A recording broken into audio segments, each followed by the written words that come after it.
Rivers State Chief Judge Justice Simeon Amadi has received and acknowledged letters and documents from the Rivers State House of Assembly requesting the constitution of a 7-man panel to investigate allegations of gross misconduct against Governor Siminalayi Fubara and his deputy, Professor Ngozi Odu.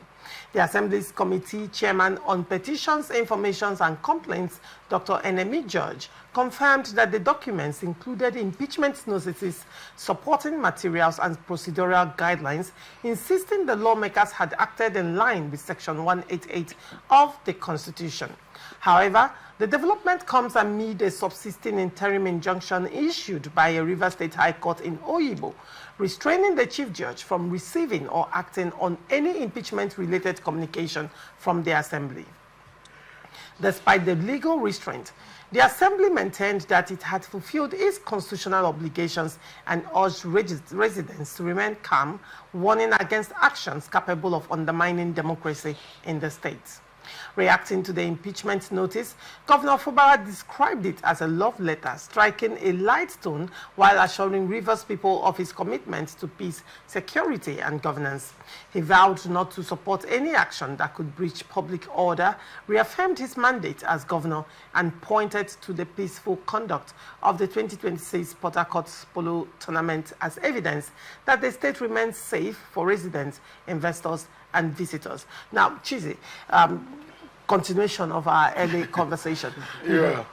The interesting thing is the role that the Chief Judge has to play. And in this instance, the Chief Justice have to, constitute 7-man panel. Yes, sir. The Constitution says that if this 7-man panel finds the governor and the deputy governor to not be guilty of these allegations, that impeachment procedure ends at that level. One would say, to a large extent, I'll ask you a question. The Chief Justice, is he answerable to the governor of the state? Except he's compromised. Except he's compromised. You see, by the books, he is not. Okay, his attainment to the position of Chief Justice of the state is by reason of his seniority, not by reason of appointment. No. You see, what they do is like, let me give you one instance. For instance, do you know that the bringing on board of the vice president or the deputy governor or the vice chairman in any respective district is by the chairman or the president or the governor, isn't it? So it is him that nominates them. But yet, he cannot remove them. Okay. So he nominates them to the party and they are deemed elected because all of a sudden they now run a joint ticket. So whether you nominate them or not, you cannot remove him. And they receive different letter of return from INEC. INEC,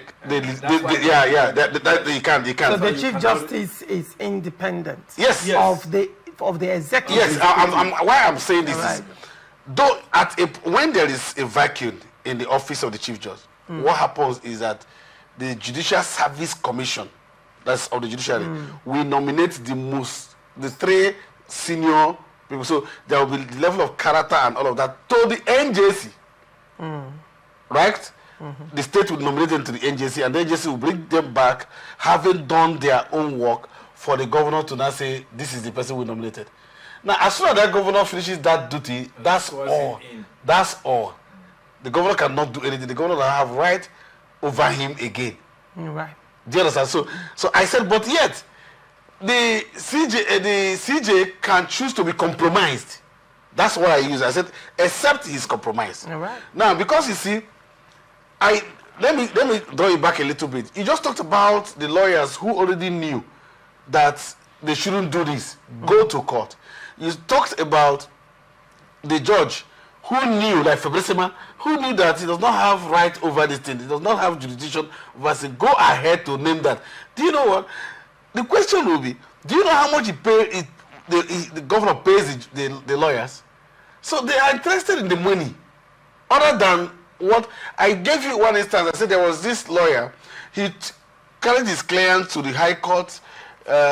When the judgment came, he was won. Then he went to the Court of Appeal, appealed the case, And then the judgment came against his client again. And then he went to the Supreme Court. I mean, each time the client will ask him, what do we do? He said, let's go to the appeal. What do we do? Let's go to the Supreme Court. So when they went to the Supreme Court and they won the client, they said, what do we do? He said, you go home and then you pay me my money. And so what he was interested is his money. So, and they will laugh about it. And that's what is happening. So in this case, let me tell you, if you read, what is happening in River State is very interesting. It's very, very interesting. Do you know that the assembly understands this fact? I mean, that a 7-man panel will be constituted by the CJ. Yep. So firstly, that if the CJ is compromised, that is the outcome of that process will be compromised. And yet, the assembly went ahead not only to submit to do the constitutional requirement, just the letter. They came with all the resolution, the constitutional backing.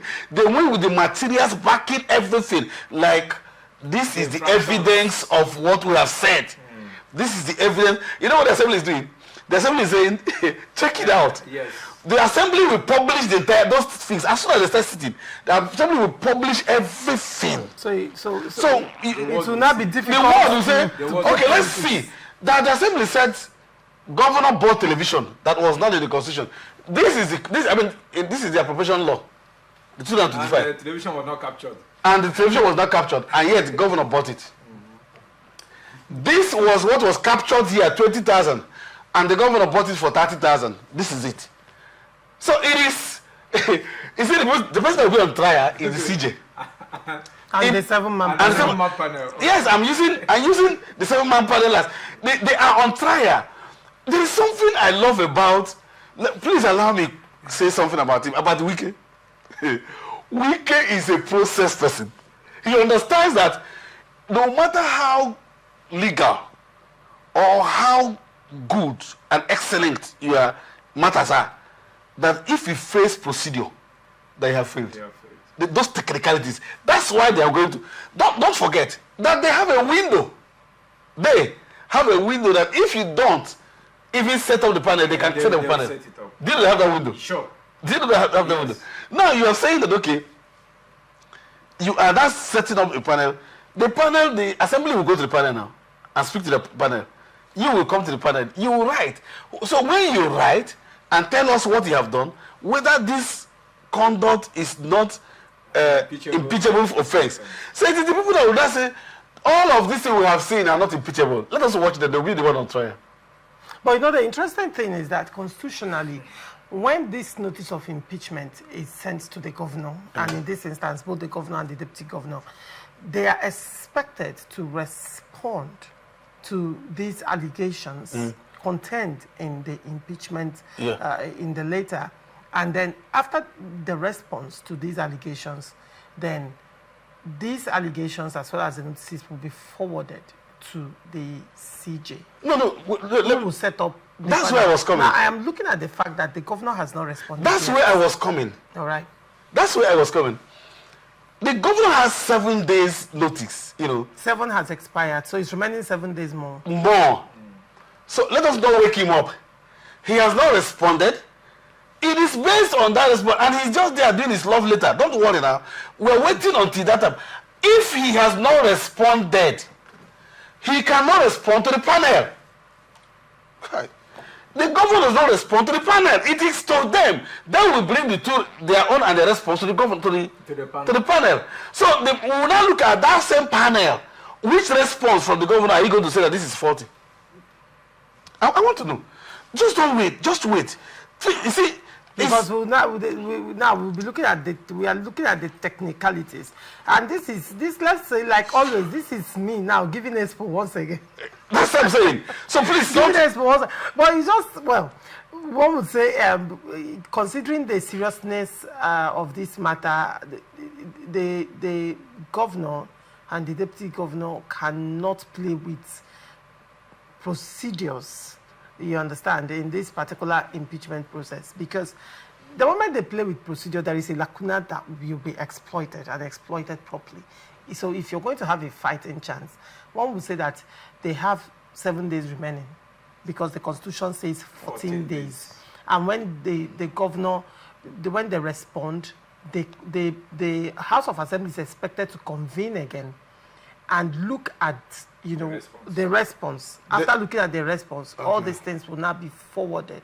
If they still look at the response and they are not satisfied with the response, they will now vote. That's what the Constitution says. They will now vote again. And if the majority says, let us continue, we are not satisfied, we'll continue with the impeachment process, then it's forwarded to the CJ. And if they vote and majority says the excuses or the reasons that the governor presented is cogent, okay. So let us stop this proceeding here, it will be stopped. But in this instance, the governor has 7 days remaining.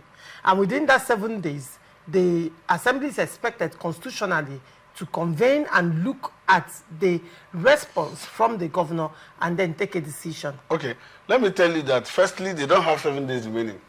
He doesn't have 7 days remaining. He has about 5 or 4 days remaining. Okay. Sure. Yeah, so he has about 5 or 4 days remaining. And so their assembly will convene. They have sent it. That's why I said, I'm accusing you, Lorisha, that you're working for Fubara. Why would you? Yes. Why I said so is so that Fubara, I know them. Fubara will think where we are going to is the 7-man panel. That is what he will think, and he will wait to give his response. So how am I working for? Because you are waking him up to go and respond. You're making. I am just standing on the truth, and I just want. I want this matter to be resolved, and I want the governor to escape certain people.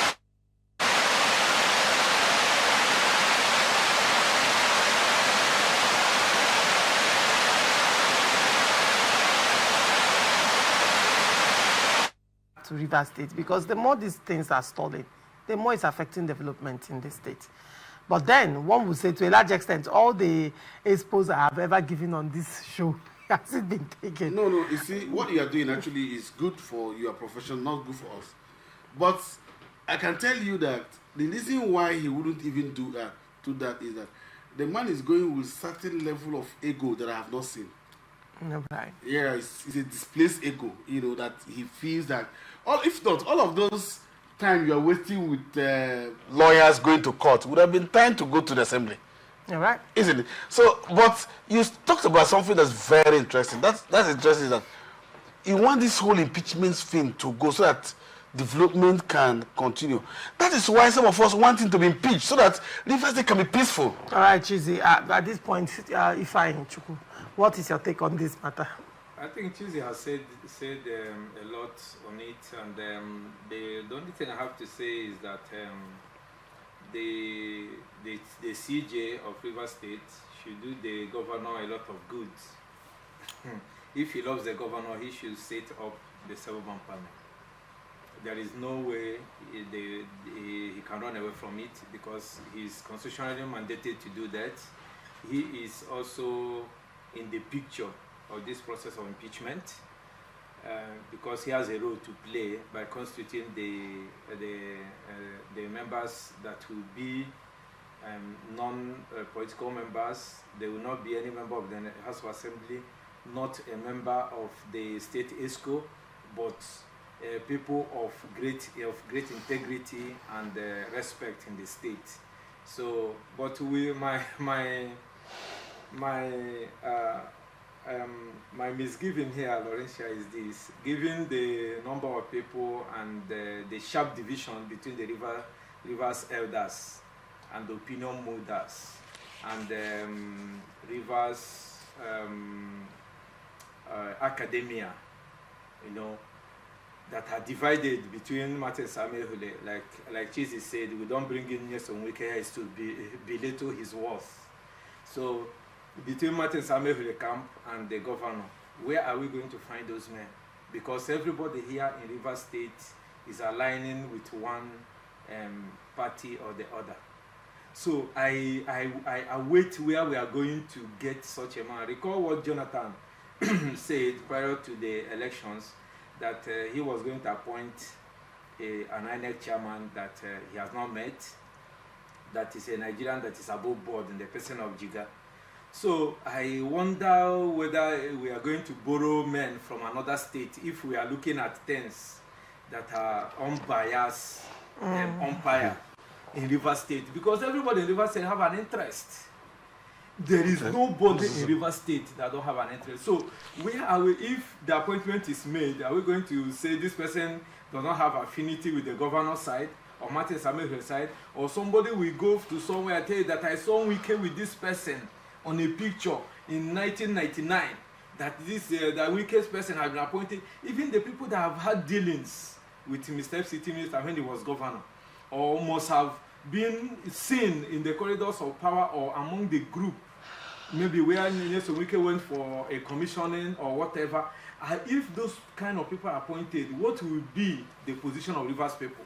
So it's going to be very difficult to get such men. Recall what happened to Pandev when Pa Edwin Clark was alive. It was this compromise that bedeviled that particular organization. The Rivers Elders Forum, just like you have APC calling for this and that. Which APC? When you hear of PDP now, like I've always told you, Lawrence here, let the journalists tell us, those who are writing on the print, tell us which PDP. Is it Turaki PDP or the one that is led by Nyesom Wike? So you don't come and make a statement that it is a PDP. You're going to appoint. So that is where the dilemma is. Okay. But I just pray that the CJ will quickly constitute the panel, looking beyond what I have really said now, because I still believe that there are people we can find in the academia and that we can find in all walks of life in River State that will be will have an impeccable character to look at this, because the evidences are there. Even what some of the materials the assembly member must have sent to the CJ will be the what the Supreme Court said. What the Supreme Court said, there was no government in River State.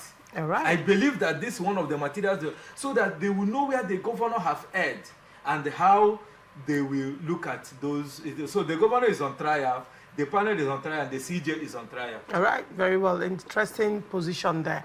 Now, Chiz, I would love you to also address that position by Ifeanyi. But then it's very important that I note here that I find it quite interesting, very intriguing, by the way, that the CJ did not consider that court injunction. Ordinarily, you know, people would say, oh, go to court and vacate that injunction. He didn't even bother, you know, saying, oh, go and vacate the court injunction, or tell the assembly, get the court injunction vacated, or himself vacating the court injunction. He went ahead to receive this notice, you know, from the assembly and acknowledged that he has received it, regardless of the court injunction. What does that tell you, Chizi? And then with regards to the setup of the 7-man committee, Ifeanyi Chukwu mentioned academia. It's very important to note that civil servants cannot be part of that committee. And when you talk of academia, they are civil servants, aren't they? They are. So, go ahead. Well, let me say on those two sides. You know, firstly, the CJ, like you will say, the headmaster was once a student. The CJ was first a lawyer before a judge, and then is the chief judge, isn't it? So he understands that you cannot put something on nothing. So he, in the eye of the CJ, that court it never existed. It never existed. Right. So first, that's why he collected it. Now, that's also looking like a signal to the CJ that is a CJ indeed, that he's unbiased. He's telling us that he's unbiased. No, but I am not saying that he shouldn't be biased if he chooses to. Like I said, the CJ and his committees are on trial. He said, oh, we won't get, yes, of course, because there's divide. Even in wherever there are this identical divide in over people. But I can tell you that we still have men of integrity in River State, because we will not bring angels. It will have to be human being. But let me tell you, let the CJ don't even nominate. Let him ask Fubara to give his 7-man. Fubara brings his child, brings out the last son, bring everybody, and there are 7. That the evidence are so glaring that they cannot stop it. It's overwhelming. That's what I'm telling you. That is how far this impeachment is. The only solution that would have been in this impeachment is political solution. But this impeachment is so glaring that even if Fubara brings his wife, his child, everybody, and the Asfura and the team. Every document submitted will be submitted to the world. It will be made public. Public. And of course, we will look at it. Everything you will not tell us where step by step. Everybody will follow it step by step. And we're all here. And they let us say if those things did not happen. Oh, no. Then the people will tell us that it didn't happen. It didn't happen. All right. That would be it. All right. We are not children. This is seriously, Laurentia, anybody that loves the governor like you do, Laurentia like you do, so let the governor play the politics. The only window to this is political solution, and this is politics. So the governor should be smart. Just like Nyesom Wike will always say, those who think they will use them and dump them are half smart. Let the governor not continue to be half smart.